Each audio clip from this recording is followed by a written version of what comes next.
So welcome everyone. My name is Liam Smith and it is my pleasure to present today's webinar number 2 on CASA's Draft Advisory Circular 139V-01 Guidelines for Vertiport Design. If you have any questions as we go along today, please add them into the chat, and after the presentation part of today, the team will endeavour to answer those questions where possible and where it's appropriate. For those of you who aren't within Australia, it is a sign of respect to acknowledge our traditional custodians. For myself here in Perth, the traditional custodians of the southwest of WA are the Noongar people. Accordingly, on behalf of CASA, I respectfully acknowledge the traditional custodians of the land on which our offices are located and the places to which we travel for work. We also pay our respects to the elders, past and present, as well as those who are emerging. I'd like to extend my acknowledgement and respect to any Aboriginal and Torres Strait Islander peoples and any other First Nations peoples who are joining us today.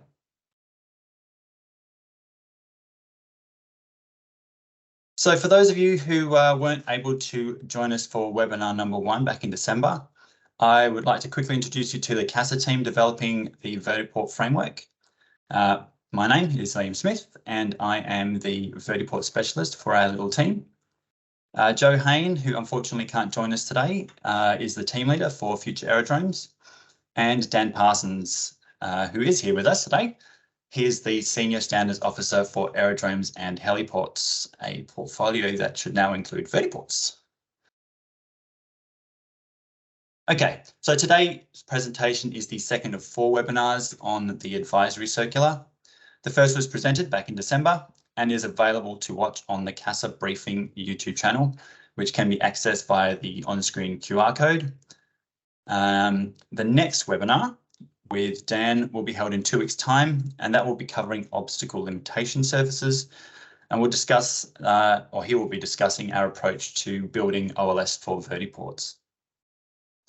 The final webinar will be held on February 16, where both Dan and I will be co-presenting on vertiport visual aids.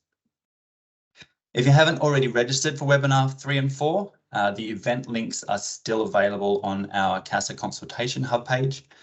There'll be a QR link at the end of the presentation today to access the consultation hub.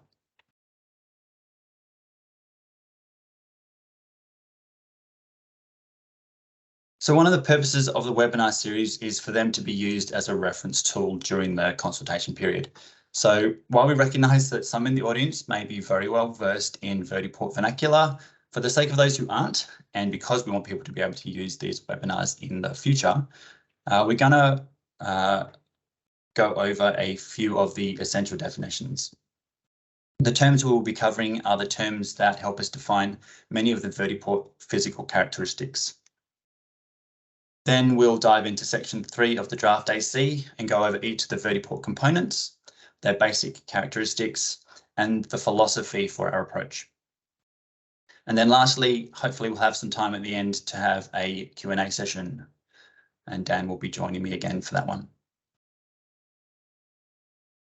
So by the end of today's presentation, we hope that you'll understand each of the important defining terms and how they interrelate with physical components of vertiport design. Get some of the idea of the rationale behind our approach to the specifications for each of the physical vertiport components, and understand the key characteristics of each of those. Okay, let's begin. The first and foremost, we need to discuss design VCA. So VCA, or VTOL capable aircraft.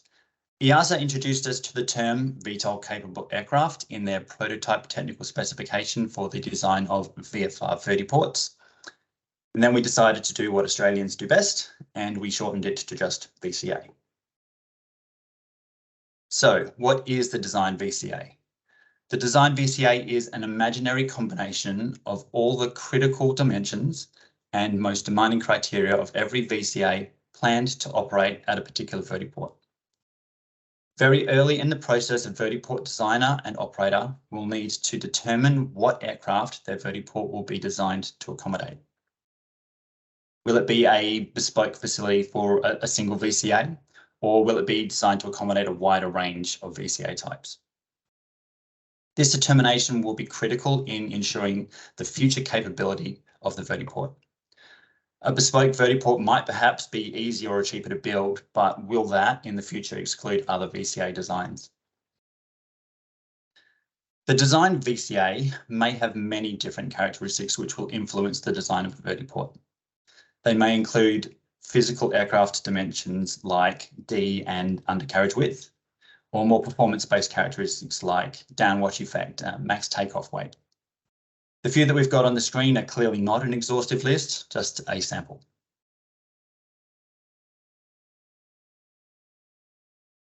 When you're compiling the characteristics that make up the design VCA, those characteristics may get pulled from one aircraft or from multiple different aircraft.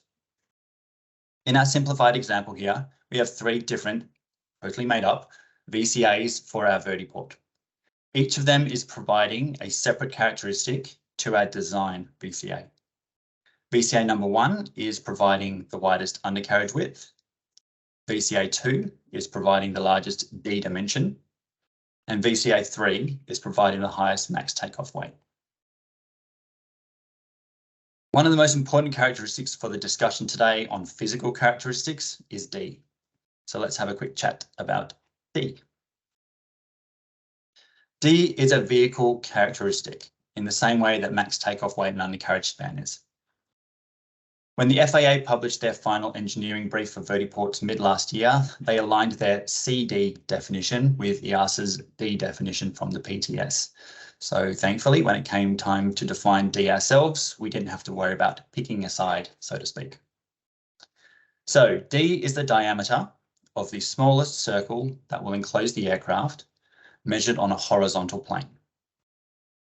With many of the current VCA designs being lift and cruise, vectored thrust or augmented lift type designs, the diameter of the smallest enclosing circle is usually pretty easy, as it will be the same as the wingspan. It can get slightly more complex with some multi-copter designs or those with wide booms for their lift units. The best way to demonstrate this is to check out a couple of examples. This first example VCA is an easy one. The smallest enclosing circle has a diameter the same as the wingspan.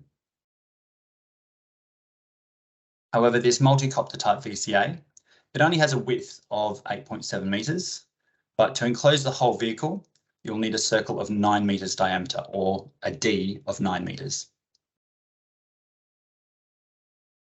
And this lift and cruise design has quite wide booms, so that whilst the wingspan is only 9.5 meters, it requires a D of 10 meters to fully enclose the rear lift fans. Okay, so now we have a bit of an understanding of both design VCA and of D. Let's implement them into vertiport design. Okay, we have a simplified example here of vertiport with a single FATO, but we're going to have 2 operators that have separate terminal facilities, one each. What we're going to see is that there can actually be different design VCAs for different vertiport facilities. Operator number 1 will be operating our example VCA number 1, and operator 2 is operating example VCA number 2.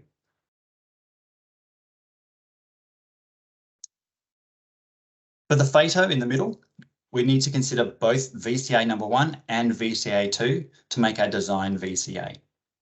VCA 2 has the largest D, so it will be providing a D of 12 meters to the design VCA for the FATO.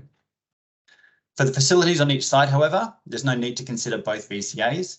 So the design VCA for Terminal 1 is just VCA 1, and for Terminal 2 is just VCA 2, providing a D of 10 meters and a D of 12 meters respectively. The D that is provided by a design VCA is known as design D. A design VCA will provide a design D for many of the calculations for a facility. For example, here we can see that for the FATO, where the AC recommends a minimum width of 1.5 times the design D, our design VCA has provided a design D of 12 meters, giving us a recommended minimum width of 18 meters for our FATO.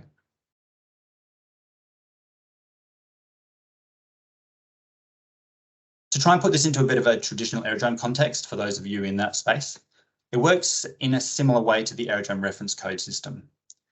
For an aerodrome, you consider all the potential aircraft that you want your aerodrome to cater for.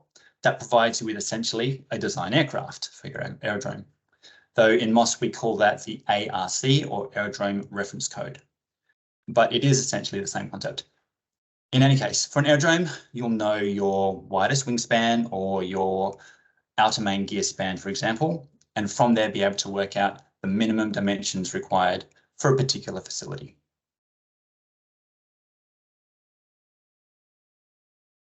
Okay, now we've covered the basic definitions. We need to define our facility that we need to define our facilities. Let's cover the components of vertiport design.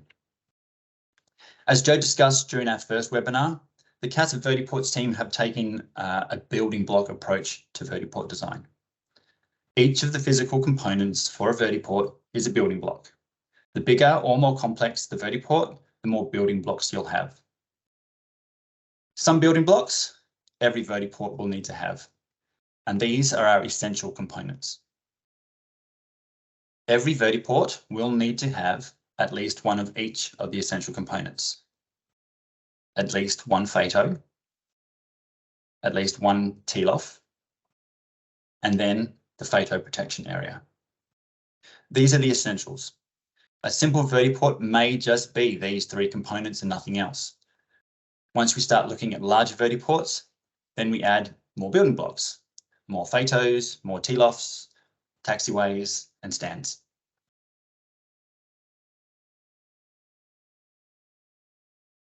Every port and every vertiport will need to have at least one FATO or a final approach and takeoff area. Its purpose is to provide the pilot a means to visually acquire the vertiport approach area, as well as providing an area free of obstacles to protect the aircraft during final stage of approach, initial climb, or in the event of an unplanned touchdown, an area that protects and contains the aircraft. To compare it to a traditional aerodrome, the FATO has the same purpose as a runway strip. Because the FATO is an area that needs to be able to contain a VCA in the event of a deviation, the decision was made by the team to follow the FAA's lead here and define the FATO as a solid area. Now, we know that having a solid FATO is a point of contention, and it was a subject that the team discussed and debated over and over. However, at this stage, with there being little VCA performance data that's being shared, we had to take a conservative approach with this. For the dimensions recommended for the FATO, we have kept consistent with ICAO's Annex 14 Volume 2 and EASA's PTS, with the length of the FATO being 1.5 times Design D, or the rejected takeoff distance required by the VCA Aircraft Flight Manual, whichever is the greater. The width of the FATO has also remained consistent with the Annex, and the FATO should be the greater of either 1.5 Design D or whatever is prescribed in the Aircraft Flight Manual, AFM. As the industry matures and real operational flight data becomes available to us, we'll be able to review many aspects of this AC, and we may be able to simplify some of the specifications, such as FATO dimensions, where it is appropriate. The other features of a FATO remain consistent with the Annex, and they are what you would expect, such as being resistant to downwash. If a FATO has a TLOF, then there should be no change in surface height from one to the other. The FATO should be free of objects or hazards, unless they are essential objects such as lights, and in which case they should be less than 5 centimetres in height. And a FATO will need a FATO protection area. The specifications for the FATO protection area have been moved to the section on obstacle limitation surfaces, as we decided that it more appropriately belongs there. So Dan will be covering those specifications in the next webinar. Elongated FATOs are covered in the AC definitions. An elongated FATO exists when there is a need for a rejected takeoff distance that requires a FATO that is more than twice its length. Sorry, try that again. That is more than twice its width. However, an elongated FATO at a vertiport is not intended to be a runway for a rolling takeoff or landing. They are still expected to have either a TLOF or an aiming point, neither of which currently cater for conventional rolling touchdowns or liftoffs. Whether elongated photos will be desired or required for VCA operations is still a big unknown, as we still don't have any performance data available from the OEMs in this regard. However, like all parts of this draft AC, we will review and, where necessary, make changes as the industry matures and data becomes available.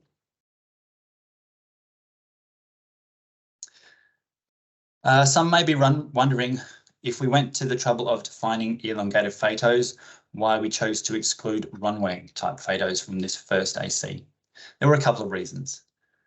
Firstly, the large majority of AAM aircraft currently in development or on the certification pathway are designed for an initial vertical takeoff, and the performance data for them is being held pretty tight by the OEMs.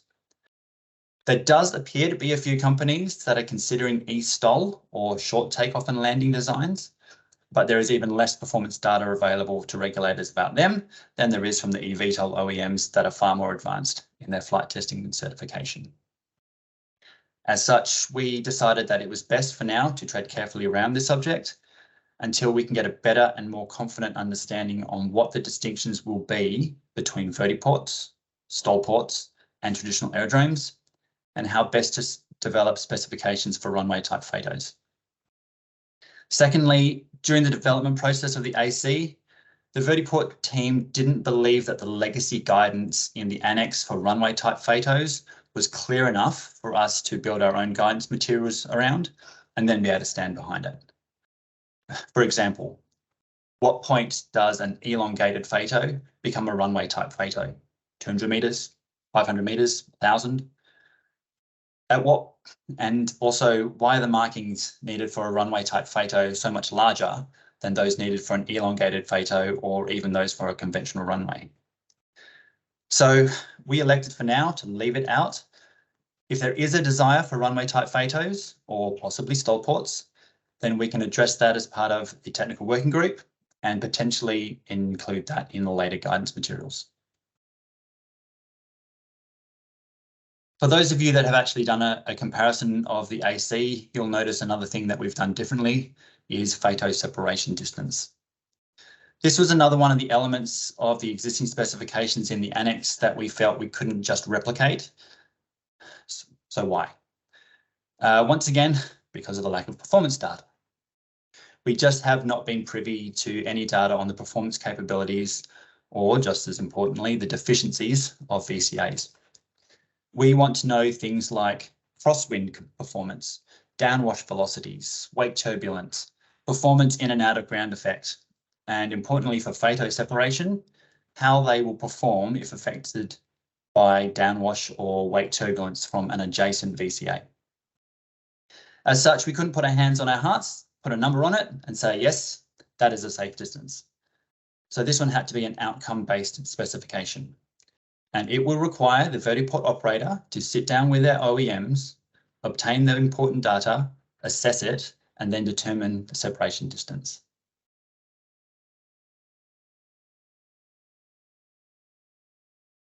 The touchdown and liftoff area, or TLOF, is the area where a VCA may touch down or lift off the ground. Its purpose is to provide an area for the undercarriage to be contained when the VCA is aligned for touchdown. The specifications of the TLOF was actually a simple one. A TLOF should be provided centrally within either a photo or within a stand, wherever a VCA is intended to touch down or lift off. Here we've kept alignment with the annex again, with a TLOF being a minimum of 0.83 of the design D. The only change was removing the distinction between the TLOF for a ground vertiport and an elevated vertiport. The other requirements for the TLOF are the ones that you would expect, being free of obstacles, a surface that's free of irregularities, has sufficient strength bearing strength, resistant to downwash, and has effective drainage. I just want to expand on the topic of elevated vertiports. I mentioned a moment ago that we did away with a separate specification for a larger TLOF for an elevated vertiport due to the photo being solid. In fact, you'll not find any separate specifications for ground versus elevated vertiports in this AC.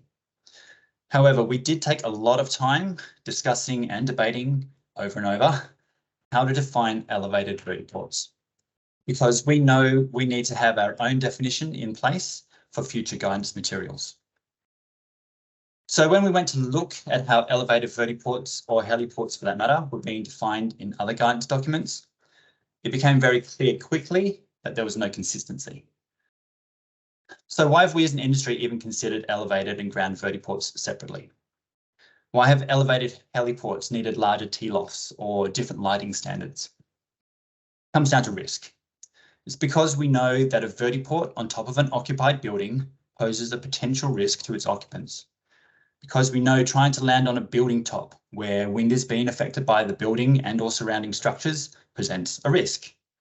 We know that the risk of a deviation during touchdown on an elevated T-loft has higher consequences than it would on the ground. But we thought, if a vertiport at 3 meters has an implied risk by this height, how is that risk being reduced if the vertiport is only 2.9 meters? So we chose to have risk as the defining property for an elevated vertiport rather than by a number of meters. Moving along to the optional vertiport components. These are the additional building blocks for the larger vertiports. A larger vertiport or a vertihub will likely need to have any number of taxiways and stands, and all of the components that go along with them. Let's start with taxiways. VCA taxiway specifications have remained consistent with the current heliport guidance regarding the taxiway width, that being 2 times the undercarriage width. Having said that, there is plenty of speculation that some VCAs will not be taxiing under their own power, but instead may be being towed by some form of tug, be they remote or autonomous. Therefore, we made sure that we included a consideration for ground equipment to define the width of taxiway. The distance between parallel taxiways and objects has been simplified to a single specification. To calculate the clearance distance between wingtips or to objects, we use We use 0.25 times the design VCA's widest width, not D. The other expected physical specifications for taxiways are all covered in the AC as well, such as being free of obstacles, having appropriate bearing strength, resistance to downwash, and slope limitations. Wherever VCAs need to move on a vertiport, whether it be ground taxiing or air taxiing, then that route needs to be defined. A ground taxi route will be centered on a physical taxiway, and it has a width of 1.5 times the width of the design aircraft, conveniently giving us 0.25 the width of the design aircraft on each side, the same as used for the separation distances. For air taxiing, there will always be a taxi route with a width of 2 times the width of the design aircraft, whether there is a physical taxiway associated with it or not. Even if there is no taxiway, the ground below an air taxi route needs to be able to support an aircraft in the case of an unplanned touchdown. As we've mentioned before, these dimensions may be subject to review as we gain more understanding of actual aircraft performance on and around vertiports.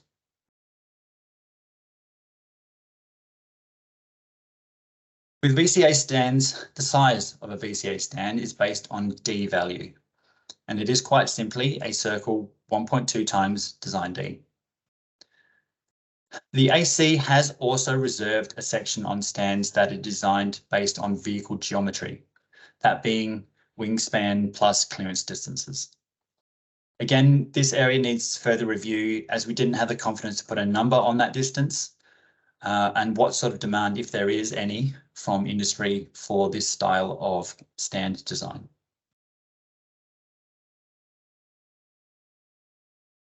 Each VCA stand requires a protection area. Protection areas should be thought of as an area of obstacle protection with only essential objects permitted within the area. The size of the protection area is determined by two factors: how the VCA arrives or departs the stand, and whether the VCA is intended to turn within the stand.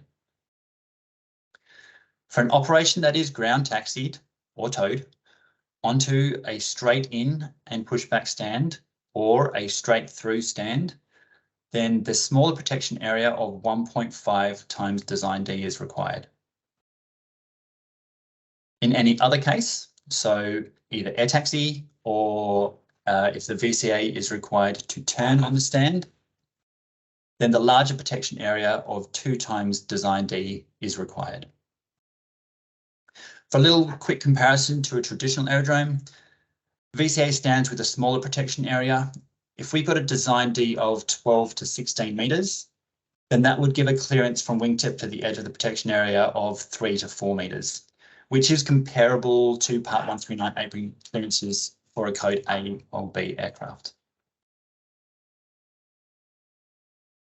The second element of stand protection areas is to do with their proximity to one another. Where adjacent stands are to be used for simultaneous operations, then the stand protection areas should not overlap. Conversely, where adjacent stands are, through operational procedures, restricted to non-simultaneous use, then the protection areas may overlap. In the AC, you'll see that we've illustrated 8 combinations of stand protection area, combinations covering ground taxi versus air taxi, straight in versus turning, and simultaneous versus non-simultaneous operations. As the AAM sector and its ecosystems are emerging, change is inevitable. However, the impact of that change needs to be considered. Future changes to the guidance material that may be considered are original OEM manufacturers providing performance data for their aircraft, or as aircraft flight manuals are shared. Information from actual operational flight becomes available, or as vertiport operators and aircraft operators experience how their aircraft operate in and around the vertiport environment. And eventually, as we move towards non-crewed autonomous aircraft operations, what changes in vertiport design may need to be considered to support automated flight. Additionally, KO SARPs and feedback from other national aviation authorities may also influence future versions of the finalised AC. The initial guidance for vertiport design is provided as a starting point for the industry to consider and provide feedback. The feedback will be considered prior to the finalisation of the advisory circular later this year. Okay, thank you for your attention. That concludes the presentation part of today. We've covered important definitions needed for vertiport design, such as design VCA, D, design D. We've done an overview of each of the essential and optional vertiport components, the building blocks of vertiport design. We believe the approach that we've taken describing vertiport components in a building block way supports the concepts that many of the vertiport designers have, who have been promoting these scalable vertiports. Hey, looks like Dan's joined us. Thanks, Dan. And I think we've already got a few questions. Yes, Liam, I'll jump in now. Happy to point out, for those that have not seen it, the chat function is open and you're welcome to enter some questions in there. Simon Hatfield has already thrown a question at us, and unfortunately, Liam, I'm going to pull you up on some of your words just to clarify that the width parameter of the aircraft is detailed as aircraft width in the advisory material and not wingspan. As Simon pointed out, for aircraft with rotating propellers, that the width would include the rotating propellers, and even if the wingspan was somewhat of a slightly different dimension. So good catch on the words used there, but in the AC, it is described as aircraft width. We've got a couple more questions coming in. Samim has asked about the radius of the curve for a turn and how it is indicated. That's more of a markings question, Samim, which we will get to in webinar 4. I don't want to spoil the later webinars. However, maybe just as a hint in the future, a lot of these standards are outcome based. And so it will be a factor of the radius capability or the turning capability of the design aircraft. And you would have noted that that was one of the critical parameters that Liam mentioned in the slide on design VCA. Vladimir has asked to clarify the principle between a FATO and TLOF, and I might throw it back at you, Liam, if you want to answer that particular question, since you've been dealing with these concepts for the last couple of weeks in preparation for here. Yeah, absolutely. Okay, the main difference between a FATO and a TLOF. TLOF is the area that is allowed VCA to touch down. A FATO is the area to protect the VCA on approach. You don't necessarily touch down in a FATO if you don't have a TLOF. No, you won't touch down in a FATO if you don't have a TLOF. So you can approach a FATO to a hover and then depart to a stand with a TLOF. But if you have a TLOF, you can touch down. That's the easiest distinction. Thank you very much, Liam. Vladimir, if you have any clarifying questions, please feel free to throw them into the chat again. Richard has asked about guidance for sparse vertiports, i.e. vertipads, which is not a term I've seen before. Thanks for inventing that one, Richard. As Liam noted, we have a basic core elements, the essential components, which is one FATO, one TLOF, and the associated protection area. That would be the equivalent of a vertipad. So if you were essentially starting what some people would call, or developing what some people would call, a verti-stop, say analogous to a bus stop, then they would be the only facilities you would require, and essentially the AC facilitates that. As vertiports become less sparse, more complicated, then the optional components are built on in the building block style approach that we've implemented. Dorian has asked about, is the physical space required the same for an equivalent helicopter? In broad terms, yes. There are distinctions about the determination of D between the current Australian standards for helicopter and even the annex standards for helicopter. As Liam pointed out, the innovations around aircraft configuration have required us to revise that, or not even us. As mentioned, we're riding on the backs of EASA and EFAA in this space to come up with the smallest encompassing circle approach. Then as we've built the framework around essentially the same heliport descriptions of FATOs and TLOFs, we have again copied most of those dimensions.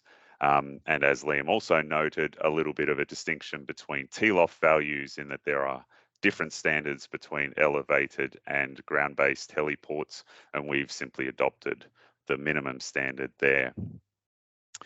The recording of this webinar and all 4 webinars will be available on the CASA YouTube channel. There's actually a specific playlist for vertiports. So if you subscribe to that, you'll get notified of the webinars as they become available.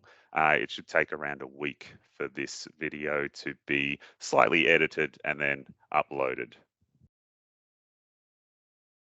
Excuse me, just while I read some of these questions, I was ahead of a little bit, but I'm getting behind. So the next one from Pauline is the risk option for, say, building top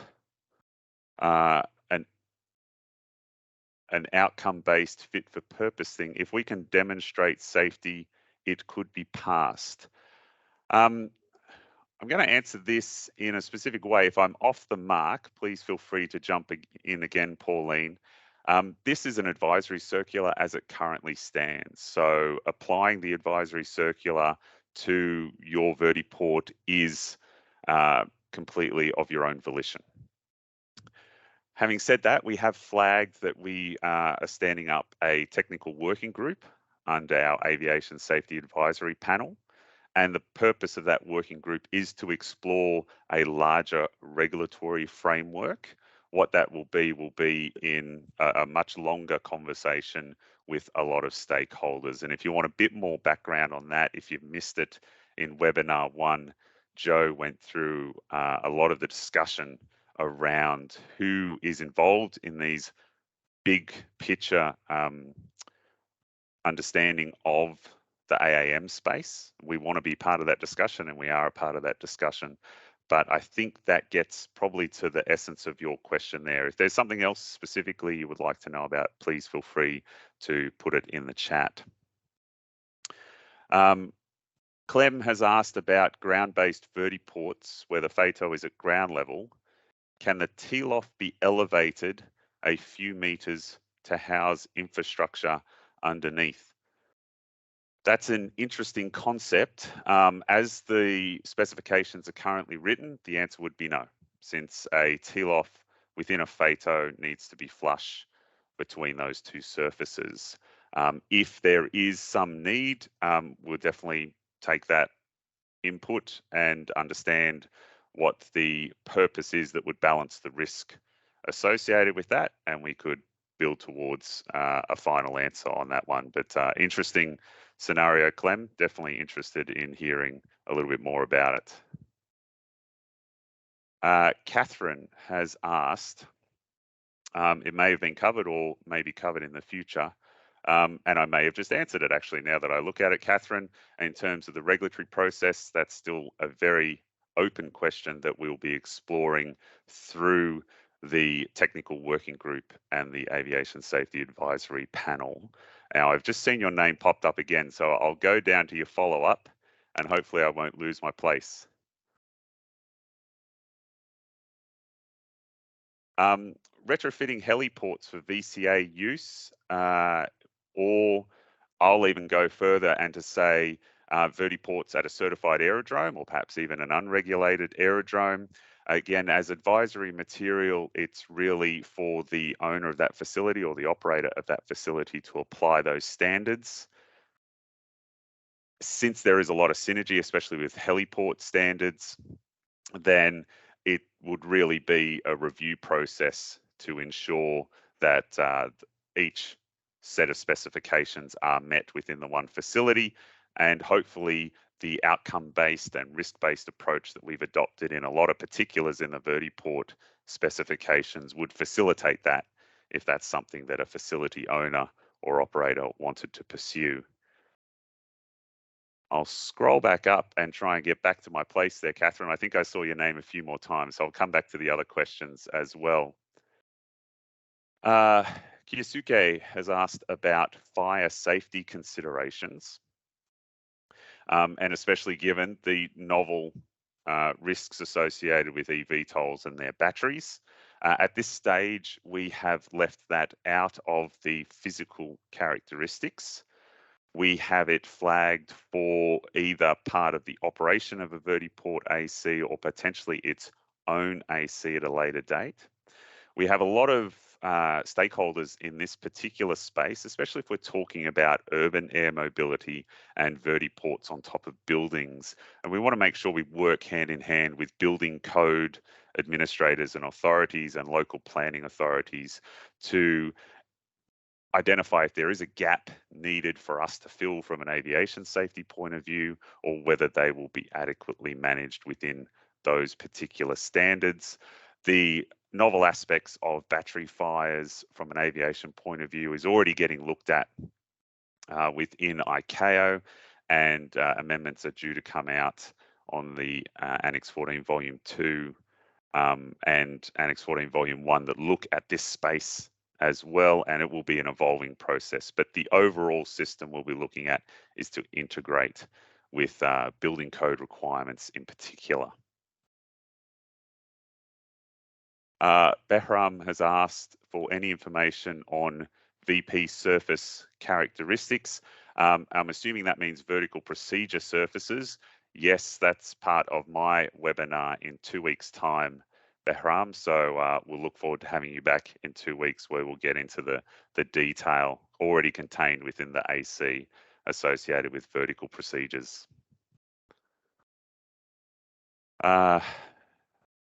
Simon with another question. Aeronautical lighting requirements differ from heliports. That's webinar 4, Simon. If you can wait a whole month for that one. The quick answer is no, they are more outcome-based for vertiports. And there is a bunch of reasons behind that, which would be too long for the Q&A session, generally speaking. But in terms of precedence, perhaps the cut to maybe the most interesting part of that question would be if the vertiport was on a certified aerodrome or a heliport, if it was under a regulatory regime. Well, regulatory standards would take precedence. And again, at this stage, this is advisory material only, with the regulatory framework question still to be discussed over the coming months, if not years.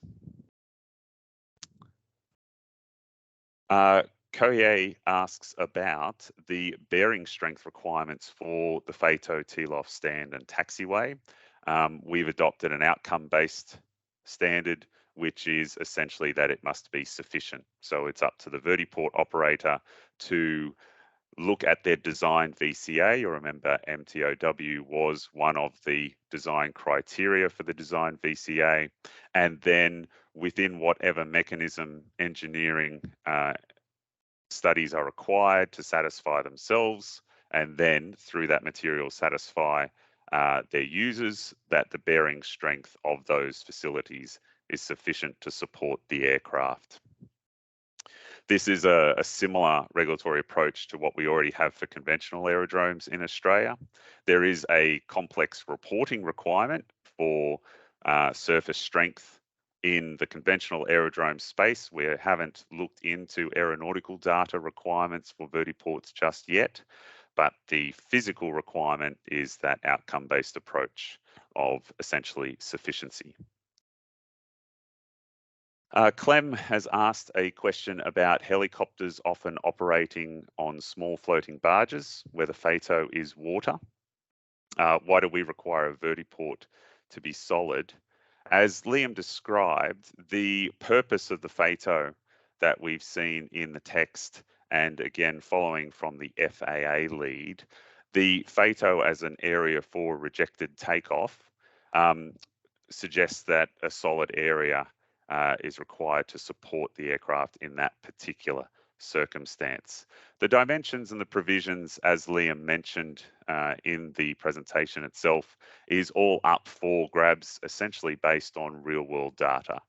We've made some decisions about these parameters within the data context that we have, which is minimal. And as more comes to light, we can manipulate some of these typical parameters to provide essentially the equivalent level of safety that we perceive at the moment. Abdul Ghani has asked about elevated vertiports. Will the risk be numerically computed based on relevant metrics? Will this be done in consultation with industry academia? Liam mentioned the risk-based approach we've taken with respect to identifying elevated vertiports. But there's a couple of things to note, I think, within this space. So there is actually only one specification in the advisory circular that references elevated vertiports, and it's not actually a requirement to introduce a mitigation to the height. It's actually an explicit statement that what you may have to address the height, so safety nets or shelves, should not infringe the FATO and the FATO protection area. All the other standards for elevated versus ground-based vertiports are the same. We still wanted to acknowledge elevated vertiports so we could capture that particular standard.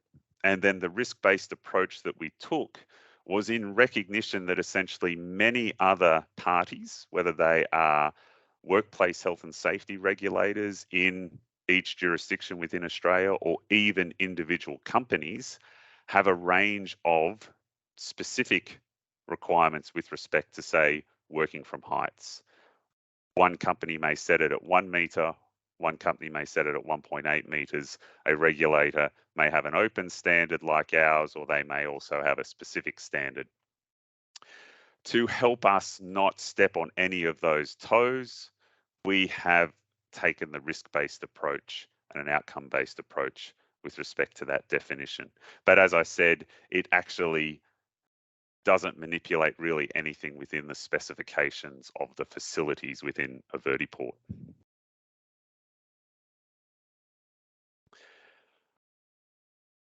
Catherine, I'm back to Catherine. Another great question.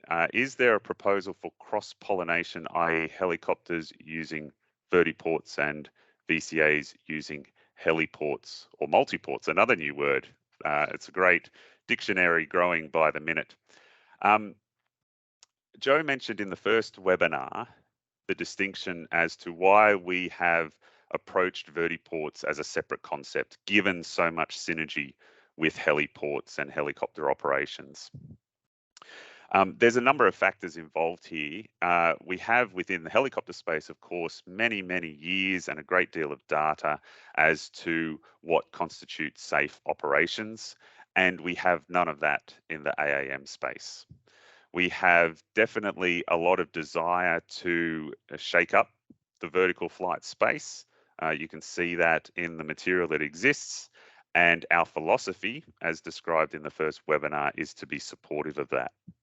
There is also another concept that we don't necessarily regulate against, but we have been mindful of, and that is the social license associated with AAM.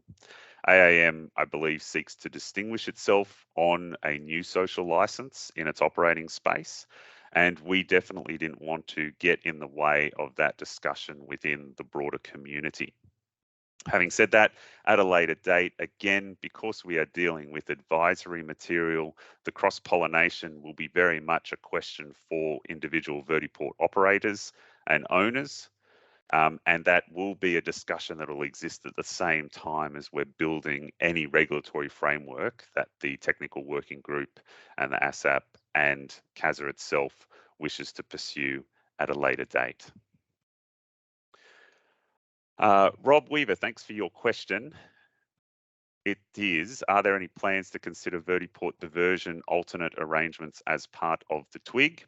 The TWIG as a group with at least some autonomy within the membership will definitely be free to discuss these items. I will flag at the moment, it is a vertiport TWIG.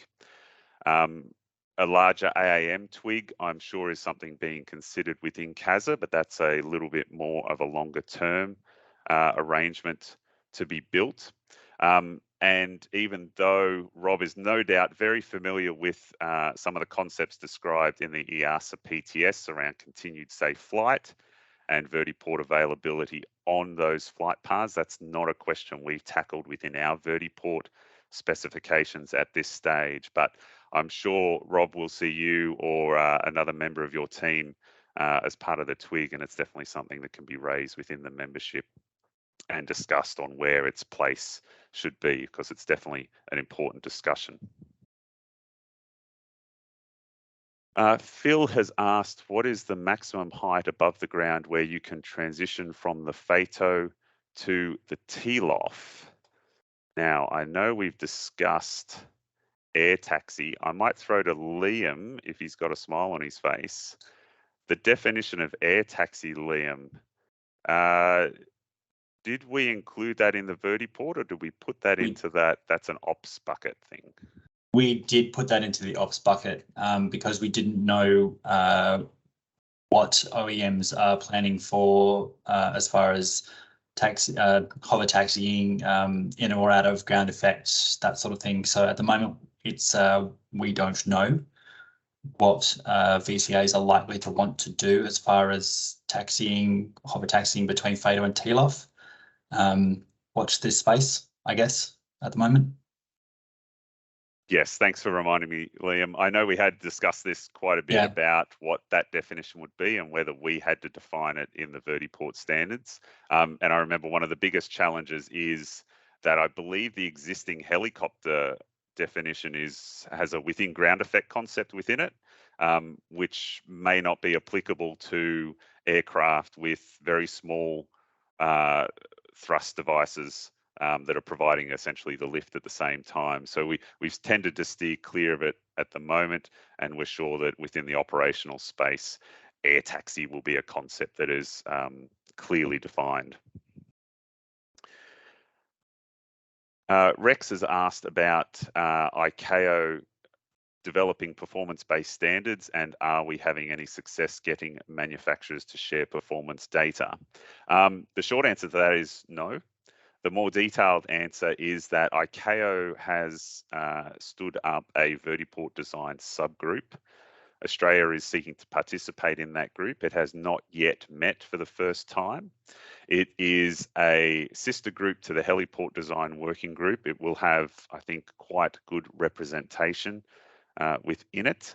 So that group hasn't yet formed to a sufficient maturity to start seeking data from manufacturers themselves. We have tried ourselves, and as much as we appreciate the interaction we've had with the OEMs in this space, we would love some more, and we would love some data, but we'll take it when we can get it. Peter Doble has asked, is the separation for taxiway wingspans, or I should say aircraft widths, times 0.25 or plus 0.25? I think the text was different in the diagram. Peter, I'll set Liam off to go and double check that and get back to you in a moment while I keep answering some questions. So Liam, the AC says times 2.25, at least 0.25 maximum width for design aircraft. Okay. And that's consistent between the text and the diagram, which I think is part of the question there from Peter. We'll take that and double check it 100% as well, Peter. Richard has asked about a teal-off and FATO be different for a floating pontoon vertiport stop compared to a land-based vertiport stop. No, there would be no distinction between the floating pontoon. That would require the FATO to be solid in its own way, and it would be similar to a land-based vertiport stop. Peter's got a follow-up question about the bearing capacity of the teal-off. Is it sufficient to consider the static weight of the aircraft? Again, we've left it as an outcome-based sufficiency question. And so that would be up to the operator to determine what that is for them. If there'd be a safety-based outcome for them to assess and determine essentially how often they would like to undertake maintenance to return the teal-off back to the standards required or the specifications required for surface consistency at the same time. So we are staying essentially out of what can be a range of decisions that the vertiport owner and operator will make with respect to the initial design and then the ongoing longevity of any facility that they put forward. The outcome should be that it is sufficient bearing strength and that it is free of irregularities.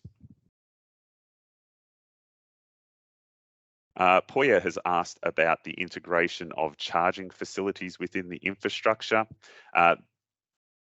And if it's within, that's a pretty cool concept, a charging pad within the VCA stand. I mean, something like you put your iPhone on the pad and the aircraft drives over it. If that's a capability, that sounds really cool. That is not a safety parameter that we would define. Other than that, stand would still need to meet the bearing strength requirements, the surface irregularity requirements, or being free of those irregularities. If within that stand those facilities existed, that would be a business decision for the vertiport operator in consultation with their aircraft operators. I think Behram has asked a similar question, again about vertical procedures and clearances. Liam has hinted, for example, with stands having protection areas, those exist. So if it is a teal-off within a stand, then the specifications already discussed have to be maintained for those charging points. If this is more of a verti-stop environment where the FATO is essentially next to the charging point, then we will talk about next time the FATO protection area and any obstacle-free volume associated with a vertical procedure from that. So Behram, I'm definitely looking for your name in a couple of weeks and hoping that we can answer your questions then. David has asked, and I've just gotten a 5-minute warning as well from the system for the hour of the meeting. And I'll try and get through these as quickly as possible. If I don't, we'll follow up with you and get you the answers. Thank you very much for everyone's questions so far. David has asked, will there need to be specified vertiport building specifications such as low capacity and kinetic and dynamic loading? Again, from an aviation point of view, aviation safety point of view, there's the sufficiency expectation that we've set in the standards. And again, this, much like the fire safety aspect, is something that we want to interact with building code authorities and local planning authorities to ensure that we are working hand in hand with what that will look like. So very much an ongoing conversation in that area. Pauline has come back. And I think this is similar to David's question just a moment ago about elevated vertiports on buildings. Again, we want to have that interaction with our building code authorities and our local planning authorities to understand what their needs are, what requirements may already exist, just to make sure that we either integrate with them or we just let them exist under what was no doubt a much stronger regulatory footing, especially in the urban environment. But we'll keep this conversation going. And if you're interested, your engagement with the TWIG would be great. Now, I know Liam's got to do a little bit more wrap up. He's got at least one more slide to look at. So I'm going to cut it off there. I'm sorry, Sho, that yours is the first one I'm not going to answer, but we will follow up, and I'll throw it back to Liam for the call to action that we have for you. And thank you very much for all your great questions. Thanks, Dan. Appreciate you going through those questions for us. Okay, so in conclusion, CASA is providing draft AC 139V01 guidelines for vertiport design for your consideration and your feedback. The draft AC provides potential vertiport operators, designers and operators an opportunity to view foundational vertiport design information. We'd ask you to please visit the consultation hub. That'll give you access to the draft AC, as well as to submit your feedback and to register for the next 2 webinars. Lastly, CASA is inviting those interested to nominate to participate in future Aviation Safety Advisory Panel technical working groups. The intent is for the TWG to provide support and guidance on the future of the regulatory framework for vertiports. So please submit your application through the CASA Consultation Hub if you want to participate in a future TWG. On behalf of the CASA team, thank you for participating in today's webinar. We look forward to maturing the CASA Advisory Circular with your feedback and input later this year. Thank you and good day.